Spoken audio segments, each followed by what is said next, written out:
बरेली में कांग्रेस पार्टी ने पिछड़ा वर्ग को साधने के लिए बरेली में जनपदीय सम्मेलन आयोजित किया। इस मौके पर कांग्रेसी नेताओं ने पिछड़ों की जातीय जनगणना के साथ पिछड़ों को और अधिक आरक्षण देने की मांग की। कार्यक्रम में बड़ी संख्या में कांग्रेसियों की बड़ी संख्या में भीड़ जुटी, जिसे देखकर कांग्रेसी गदगद दिखाई दिए। पिछड़ा वर्ग के प्रदेश अध्यक्ष मनोज यादव मीडिया से बातचीत करते हुए कहा कि कांग्रेस के पिछड़े वर्ग के प्रदेश अध्यक्ष मनोज यादव सरकार से पिछड़ों की जाति जनगणना और उनके लिए और अधिक आरक्षण देने की अपील की। उन्होंने कहा, अगर वर्तमान सरकार ऐसा नहीं करती है तो जब कांग्रेस की सरकार आएगी तो पिछड़ों के जातिगत आंकड़ों के बताने के साथ उन्हें और अधिक आरक्षण दिया जाएगा।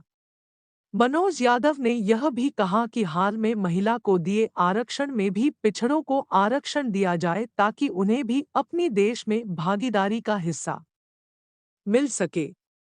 सम्मेलन में वरिष्ठ कांग्रेसी नेता चौधरी असलम, पूर्व विधायक छोटे लाल गंगवार, महानगर अध्यक्ष अजय शुक्ला, प्रेम प्रकाश अग्रवाल सहित कई अन्य नेता भी मौजूद रहे। सर, पिछड़ा वर्ग अधिकार सम्मेलन में आप यहाँ तशरीफ लाए हैं। अगर कांग्रेस की सरकार बनती है तो किस तरीके का अधिकार पिछड़े वर्ग को दिया जाएगा? देखिए, विगत दिनों में कांग्रेस पार्टी का राष्ट्रीय अधिवेशन रायपुर में संपन्न हुआ। इसमें कांग्रेस पार्टी ने अपने जो प्रस्ताव पारित किए अधिवेशन में, उसमें यह तय किया कि कांग्रेस पार्टी अपने संगठन के सभी पदों में पिछड़े, दलित और अल्पसंख्यक तबकों के लोगों को 50% भागीदारी देंगी। साथ ही कांग्रेस पार्टी का यह मानना है कि इस देश में जातिगत जनगणना करा के जो बहुसंख्यक पिछड़े वर्ग की आबादी है उसका इस देश के संसाधनों में, सत्ता में भागीदारी सुनिश्चित कराया जाए, जिसको लेकर आपने देखा होगा कि पिछले दिनों संसद सत्र में हमारे नेता खड़गे जी, सोनिया गांधी और राहुल गांधी लगातार इस बात को कह रहे हैं कि जो जातिगत जनगणना कांग्रेस की सरकार में कराई गई थी उसका आंकड़ा सरकार जारी करे। अगर सरकार नहीं जारी करती है तो हमारी सरकार केंद्र में आएगी, हम पिछड़े वर्ग की जातिगत जनगणना कराकर और उस आंकड़ों को जारी करेंगे। और कांग्रेस की मांग है कि इस देश में जो हाल में महिला आरक्षण बिल लागू हुआ है उसमें भी पिछड़े वर्ग को संख्या के अनुपात में उनको आरक्षण दिया जाए। इन्हीं सवालों को लेके उत्तर प्रदेश कांग्रेस कमेटी पिछड़ा वर्ग विभाग सभी मंडलों में मंडलीय सम्मेलन किया है। अब हम लोग जनपद सम्मेलन कर रहे हैं, पिछड़े वर्ग के लोगों के बीच में जाकर उनको बता रहे हैं कि भारतीय जनता पार्टी 9 साल के शासनकाल में किस तरह से पिछड़े वर्ग के हक, अधिकार और उनको नौकरियों से वंचित करने का प्रयास किया है। जिस तरीके से महिला आरक्षण बिल संसद में पेश किया गया और जो उसकी कंडीशंस है उसके हिसाब तो 2039 तक महिलाओं को आरक्षण नहीं मिल पाएगा। देखिए, भारतीय जनता पार्टी इस देश की गरीब आवाम को ठगने का काम करती रही है।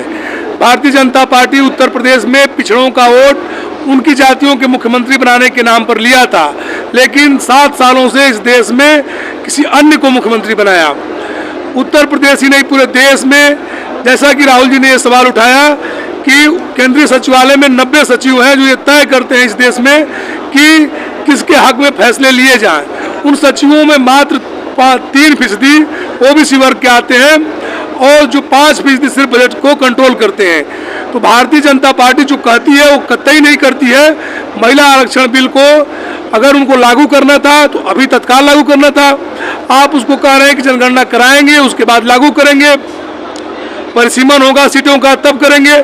इसका मतलब है कि भारतीय जनता पार्टी ने एक बार पुनः जुमला महिलाओं के साथ भी किया है। महिला आरक्षण बिल पर पार्टी का क्या स्टैंड रहेगा? देखिए, हमारा पार्टी का स्टैंड ये है, महिला आरक्षण बिल को सर्वप्रथम कांग्रेस पार्टी की सरकार में 2009-10 में लाया गया था।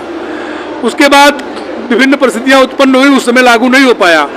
उस समय यही भारतीय जनता पार्टी इसका विरोध कर रही थी। इसी उत्तर प्रदेश के मुख्यमंत्री योगी आदित्यनाथ विरोध कर रहे थे। आज उसी बिल को पुनः लाया गया है, लेकिन आज 10 सालों में परिस्थितियां बदली है। कांग्रेस पार्टी का मानना है कि महिला आरक्षण बिल में SC, ST, OBC और माइनॉरिटी के महिलाओं को भागीदारी देनी चाहिए। अगर कांग्रेस की सरकार बनती है उस स्थिति में क्या करेंगे? कांग्रेस की अगर सरकार बनती है तो जो हमारे एजेंडे में है उसको हम लागू करेंगे। महिला आरक्षण बिल में OBC, माइनॉरिटी, दलित को आरक्षण देंगे, जातिगत जनगणना कराकर पिछड़ों को भागीदारी देंगे और इस देश में जो पिछड़े वर्ग का हक है, उसको हम लोग देने का काम करेंगे। संवैधानिक तरीके से 2026 तक तो जातिगत जनगणना हो ही नहीं सकती। देखिए, ये सरकार है, सरकार ने देखा होगा कि तमाम ऐसे फैसले अमेंडमेंट के माध्यम से किया है।